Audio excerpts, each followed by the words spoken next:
Welcome back to Carneades.org. Today we're going to be continuing with our series, Dumbfounding Definitions, Dizzying Distinctions, and Diabolical Doctrines, a series sorting through some of the jargon of philosophy. In this video we're going to be looking at what are brute facts. Now, a brute fact. So the term brute fact can be used in modern analytic philosophy to mean two different things. The more common definition has to do with explanation and metaphysics, and the less common definition is offered by G.E.M. Ansombe and has to do with truth. In this video, we're going to cover both of those definitions. We'll start with the common one, and then we'll go on to the one provided by Ansombe. So, the more common definition is that a brute fact is a fact which cannot be further explained, or a fact that explains itself. One might say that an apple falling towards the center of the earth could be explained by gravity.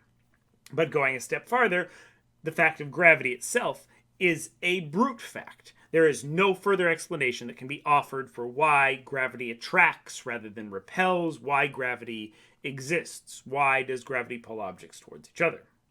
Another example might be if you believe in, say, libertarian free will, in the metaphysical sense, not the political one. That we are radically free and can break the deterministic laws of the universe. You might say that Ayala falling off a cliff is explained by Sarah pushing her. But Sarah making the choice to push her is a brute fact, which cannot be explained by anything beyond that choice itself, since Sarah isn't determined. She's radically free. So, we might see it like something like this. You have facts out there in the world. Those facts, in turn, they're explained by other facts. That chain could go on for a long period of time, fact after fact after fact being explained by another. But eventually, you'll get to some brute fact. And those brute facts are the facts which either explain themselves or can't be explained by any other fact, or are simply left unexplained. So that's the common definition of a brute fact. Brute facts might be the axioms of a system, and therefore required to get any explanation off the ground. However, this lack of explanation, or this kind of circular explanation, might lead us to doubt them or have some concerns about them. In the logical sense, in terms of axioms, it's unclear why we should accept one set of brute facts over another. Why should we accept this set of axioms instead of another, since the only thing that can explain or justify those facts is the facts themselves? In the scientific sense, it's unclear that something like gravity is, in fact, a brute fact. There might be smaller particles that we could discover which further explain gravity. In her paper on brute facts, Ansombe offers a different definition of a brute fact, not in disagreement with the first definition, merely as a separate definition. There's only so many words in the English language. A particular fact is considered brute, under this understanding, relative to a description and a context.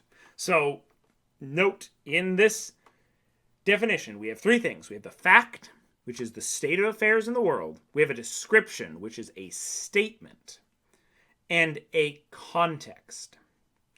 If given a particular context, a certain state of affairs or fact would make a particular statement true, then that fact is considered brute relative to that statement and context. If that didn't make sense, don't worry, we're going to do a lot of examples in a diagram.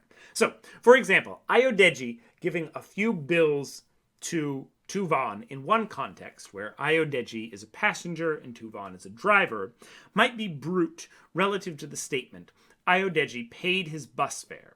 Since the fact about the world, remember there's three things we're considering here. There's a fact. The fact about the world is Ayodeji is giving Tuvan the money. The context is Ayodeji was a passenger and Tuvan was the driver. Those two things, the fact and the context, determined the truth of the statement, Ayodeji paid his bus fare.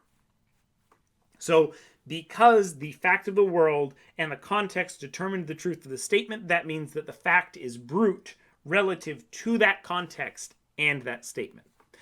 However, in a different context, that fact could be brute relative to a different context and a different statement. So, let's take the context where Ayodeji is a CEO and Tuvan is a government regulator. This fact, Ayodeji giving Tuvan money, might be brute relative to a different statement. Say, Ayodeji gave the regulator a bribe. Now, there are likely many statements where, no matter what the context, the fact isn't brute relative to them. So if your statement is, or your fact is still Io Degi gave Tuvan the money, but your statement is all peacocks are blue, no context would make that fact of the world brute relative to that statement. But there are a range of possible statements, such as Io Degi paid his bus fare or Io Degi gave the regulator a bribe, which, depending on the context, the fact of the world, Io Degi gave Tuvan the money, could be brute relative to those statements in that context. Hopefully that makes at least a little bit of sense. We're going to look at some diagrams that'll hopefully explain it more. So if some fact about the world, some thing out there in the world, and some context 1, determines the truth together, that fact and the context determines the truth of some statement 1, then that original fact is a brute fact relative to that context and that statement. Similarly, if that fact also, in a different context, in context 2, determines the truth of some other statement, statement 2, that fact is also brute relative to context 2 and statement 2. Note that in this situation, facts are not necessarily either brute or not brute. They're brute in some circumstances. They're brute relative to contexts and statements. They're not brute on their own. They're relative to other situations. What do you think? Do you think brute facts really exist? In the common sense, that there are some things which defy explanation? What do you think of Anscombe's definition of brute facts? Is that an adequate explanation of how the truth of statements is determined with regards to context? Or are there other factors beyond context and statement that you think need to be involved in determining the truth of a statement relative to a brute fact? Write your answers in the comments below. Watch this video and more here at Carneades.org, and stay skeptical, everybody.